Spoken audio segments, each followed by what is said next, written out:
Things Fall Apart by Chinua Achebe, Part 1, Chapter 10. Large crowds began to gather on the village Ilo as soon as the edge had worn off the sun's heat and it was no longer painful on the body.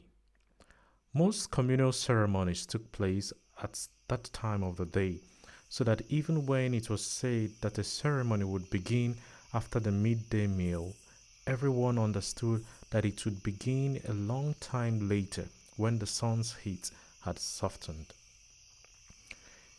It was clear from the way the crowd stood or sat that the ceremony was for men. There were many women, but they looked on from the fringe like outsiders. The titled men and elders sat on their stools waiting for the trials to begin. In front of them was a row of stools on which nobody sat. There were 9 of them. 2 little groups of people stood at a respectable distance beyond the stools. They faced the elders. There were 3 men in one group and 3 men and 1 woman in the other. The woman was Mgbafo, and the 3 men with her were her brothers. In the other group were her husband, Uzowulu, and his relatives. Mgbafo and her brothers were as still as statues into whose face the artist had molded defiance. Uzowulu and his relative, on the other hand, were whispering together. It looked like whispering, but they were really talking at the top of their voices. Everybody in the crowd was talking. It was like the market. From a distance, the noise was a deep rumble carried by the wind. An iron gong sounded, setting up a wave of expectation in the crowd.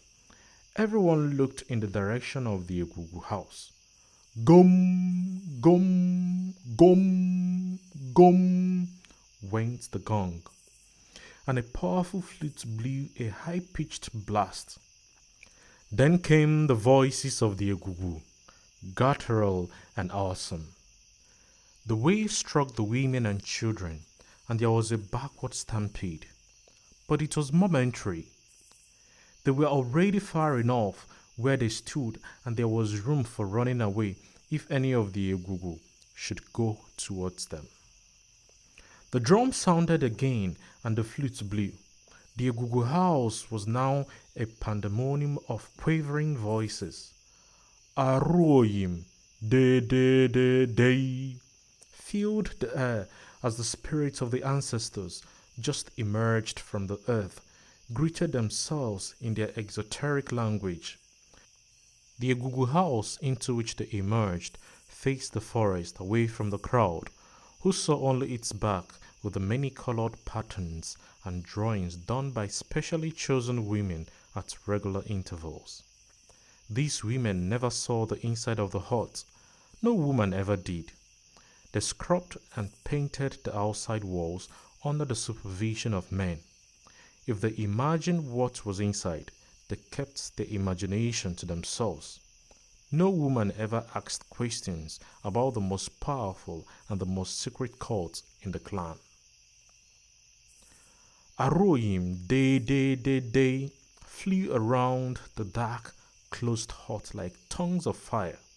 The ancestral spirits of the clan were abroad. The metal gong beat continuously now, and the flute, shrill and powerful, floated on the chaos. And then the egwugwu appeared. The women and children sent up a great shout and took to their heels. It was instinctive. A woman fled as soon as an egwugwu came in sight. And when, as on that day, 9 of the greatest marked spirits in the clan came out together, it was a terrifying spectacle. Even Mgbafo took to her heels and had to be restrained by her brothers.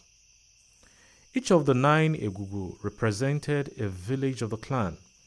Their leader was called Evil Forest. Smoke poured out of his head.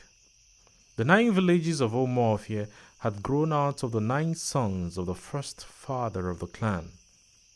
Evil Forest represented the village of Umueru, or the children of Eru, who was the eldest of the 9 sons. Omoofia Kwenu! Shouted the leading egwugwu, pushing the air with his raffia arms. The elders of the clan replied, Ya! Omoofia Kwenu! Ya! Omoofia Kwenu! Ya! Evil spirits then thrust the pointed end of the rattling staff into the earth, and it began to shake and rattle like something agitating with a metallic life.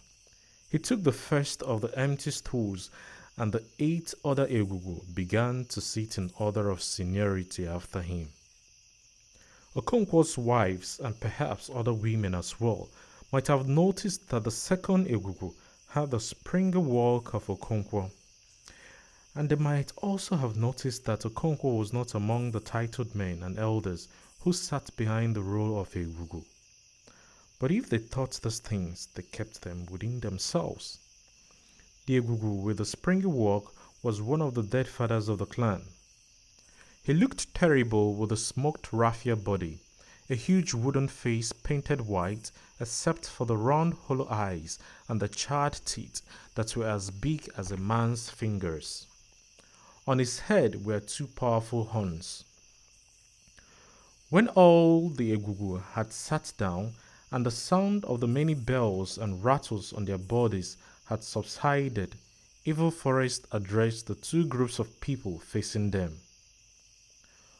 Uzowulu's body, I salute you, he said. Spirits always addressed humans as bodies. Uzowulu bent down and touched the earth with his right hand as a sign of submission. Our father, my hand has touched the ground, he said. Uzowulu's body, do you know me? Asked the spirit. How can I know you, father? You are beyond our knowledge. Evil Forest then turned to the other group and addressed the elders of the 3 brothers. The body of Odukwe, I greet you, he said, and Odukwe bent down and touched the earth. The hearing then began. Uzowulu stepped forward and presented his case. That woman standing there is my wife, Mgbafo. I married her with my money and my yams. I do not owe my in-laws anything. I owe them no yams. I owe them no cocoyams. One morning, 3 of them came to my house, beat me up, and took my wife and children away. This happened in the rainy season. I have waited in vain for my wife to return. At last, I went to my in-laws and said to them, You have taken back your sister. I did not send her away. You yourselves took her. The law of the clan is that you should return her bride price. But my wife's brother said they had nothing to tell me. So I have brought the matter to the fathers of the clan. My case is finished. I salute you. Your words are good, said the leader of the egwugwu. Let us hear Odukwe. His words may also be good. Odukwe was short and thick-set. He stepped forward, saluted the spirit, and began his story. My in-law has told you that we went to his house, beat him up, and took our sister and her children away. All that is true. He told you that he came to take back her bride price and we refused to give it him. That also is true. My in-law Uzowulu is a beast. My sister lived with him for 9 years. During those years, no single day passed in the sky without his beating the woman. We have tried to settle their quarrels time without number, and on each occasion, Uzowulu was guilty. It is a lie, Uzowulu shouted. 2 years ago, continued Odukwe, when she was pregnant, he beat her until she miscarried. It is a lie. She miscarried after she had gone to sleep with her lover. Uzowulu's body, I salute you, said Evil Forest, silencing him. What kind of lover sleeps with a pregnant woman? There was a loud murmur of approbation from the crowd. Odukwe continued. Last year when my sister was recovering from an illness, he beat her again so that if the neighbors had not gone in to save her, she would have been killed. We heard of it and did as you have been told. The law of Umuofia is that if a woman runs away from her husband, her bride price is returned. But in this case, she ran away to save her life. Her 2 children belong to Uzoulu. We do not dispute it, but they are too young to leave their mother. If, in the other hand, Uzoulu should recover from his madness and come in the proper way to beg his wife to return, she will do so on the understanding that if he ever beats her again, we shall cut off his genitals for him. The crowd roared with laughter. Evil Forest rose to his feet and order was immediately restored.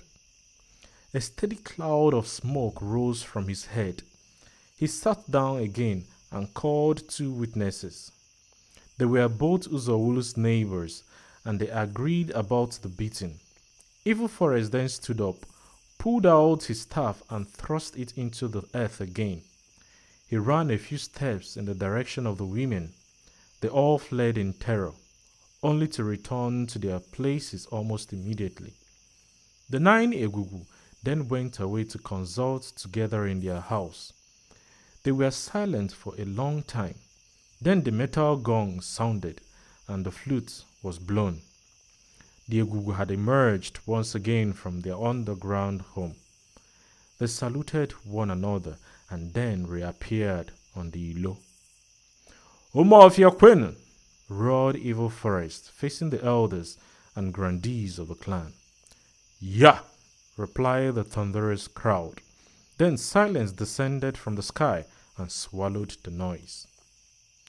Evil Forest began to speak, and all the while he spoke, everyone was silent.